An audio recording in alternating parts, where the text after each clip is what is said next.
Hi, Larry K, ShadowAnyone.com, and the creator of the Investigator's Ultimate Guide series, premium private investigator training from someone who's been there and done that. I want to share with you today 3 sources of information that are commonly not used, that you'll have complete access to. You'll be able to archive it, use it for skip tracing, background checks. Very, very handy, very useful. And I'm going to tell you how to get a hold of the information even if it's restricted in your area. For starters, let me say that one of the sources I'm talking about here is voter registration records. Now, this is public record in a lot of places, and so you can just literally go to the Board of Elections or send them a written request and get access to those records.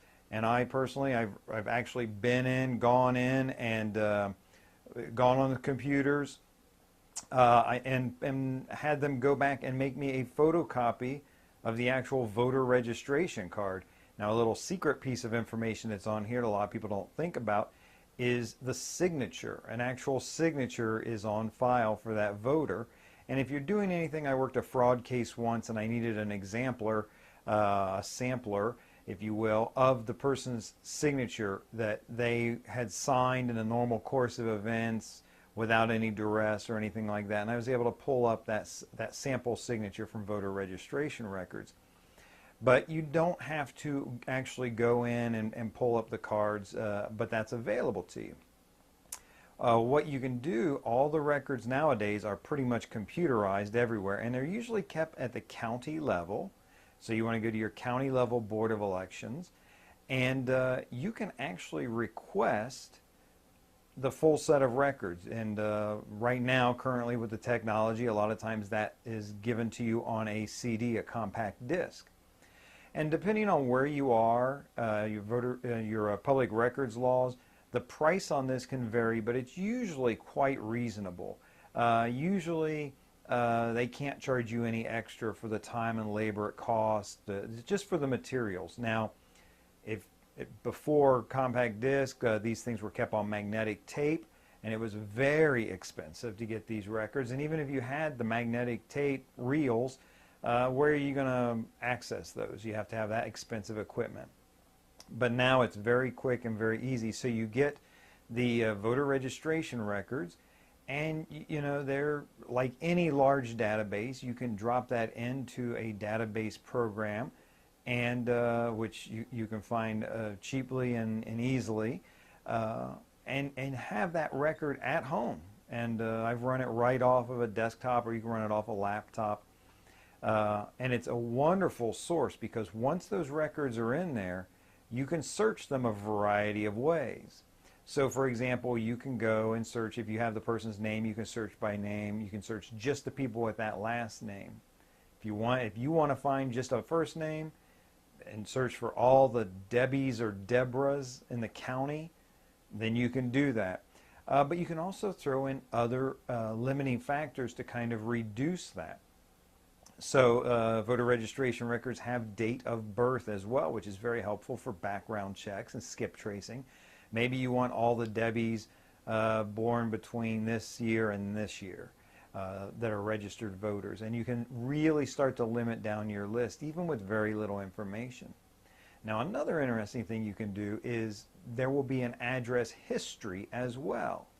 As this person has moved throughout the county, you'll be able to see where they've filed an address change over the years.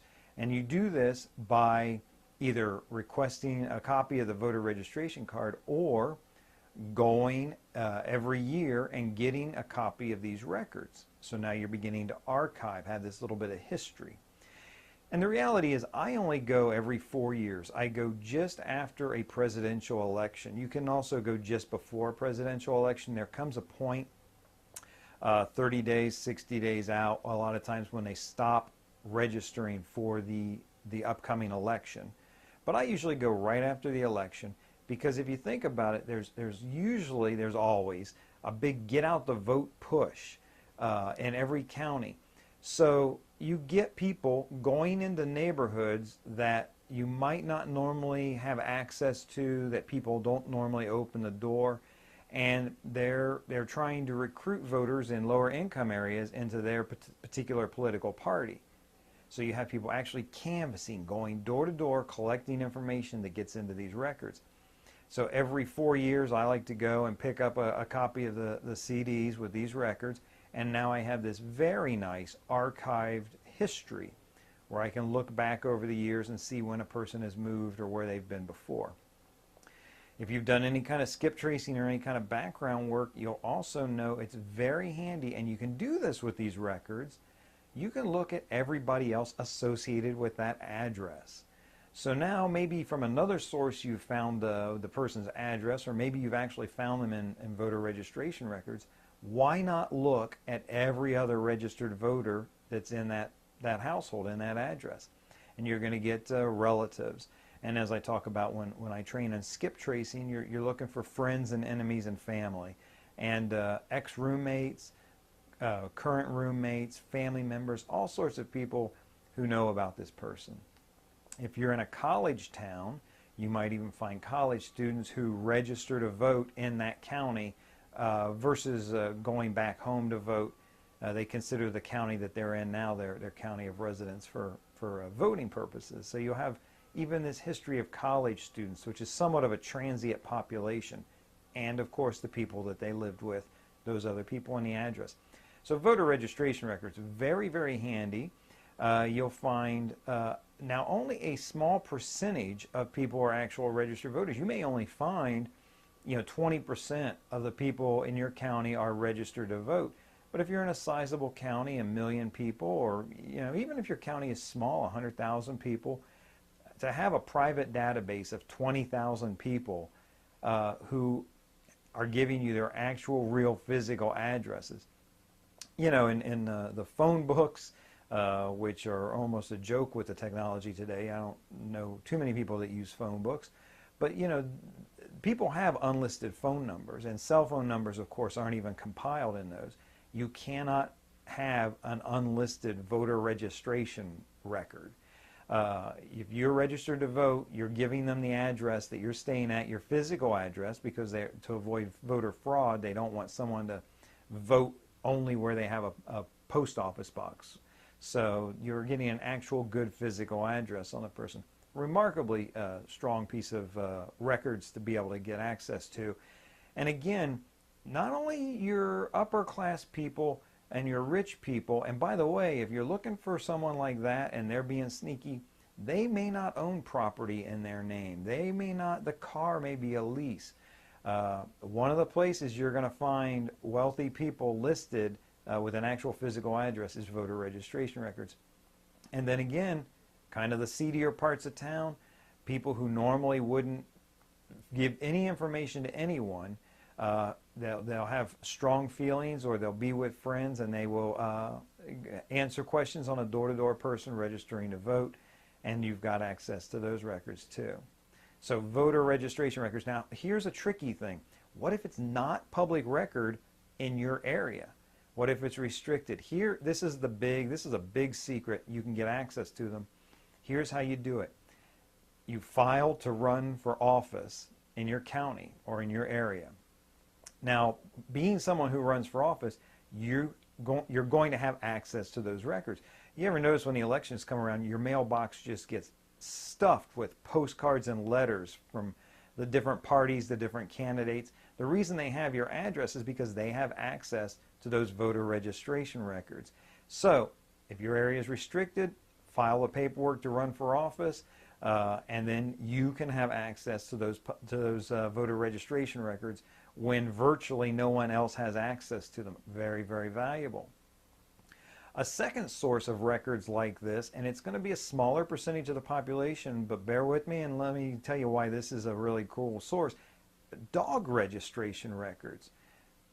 This is one of those things where, again, you're getting an address, a real physical address, because the owner of the dog is licensing the dog to the home that they live at, where they actually come and see their dog every night after work or whatever it is.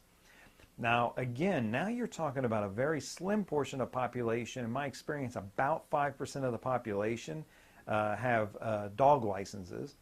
But again, think about it. Your wealthy people, your upper class people who wouldn't think of giving out their address for any other purpose, their property's owned by a shell company and whatnot, their little dog Fluffy, who lives with them, who probably sleeps in the bed with them at night, that dog is going to be licensed. The wealthy people tend to do this, and you're going to have access to that address. It's going to tell you the person who owns the dog. It's going to tell you about the dog as well, including the breed and the name, and of course the physical address. But I also want you to look at the other end of the spectrum. Some hardcore gangbangers and drug dealers, if they have a Rottweiler or a Pit Bull or something, because that's very popular, that's very cool, they a lot of times actually will register their dogs, they'll license their dogs with the county. And again, these are records kept at the county level, because they don't want to get hassled by the police or anybody else. And it's the easiest thing in the world to look over the dog. He doesn't have a collar, he doesn't have tags, and they can be cited for failure to register the dog. And it's a hassle. It's just one of those things that if the cops want to mess with one of these people, it's a quick and easy way to mess with them, to cite them, to give them a ticket. So they do tend to register, especially the Rotts, the Pit Bulls, these more dangerous dogs that a neighbor or someone perceived to be more dangerous dogs that the neighbors or someone might call and complain about. So just as a preventative measure, they register their dogs. And again, think about it. What drug dealer is going to give you the address where he stays at night? Well, this is where you can get those records of the dog licenses, again, kept at the county level, and get the compact disc. Get the full record, and then you have it, at home, at your convenience, records that almost nobody else has. Both voter registration records and dog licenses. Now, voter registration will get scarfed up by some of these major database companies if they can get access to them. And they'll get filed away. But you'll have the more up-to-date records, and when people do drop off the voter rolls, you'll still have those archived records. So very useful to have. I don't know of anybody that's scarfing up dog licenses, but I've used them a lot, and they're very valuable. And now, lastly, let me give you a third and extremely devastating source of information, and that's city water department records.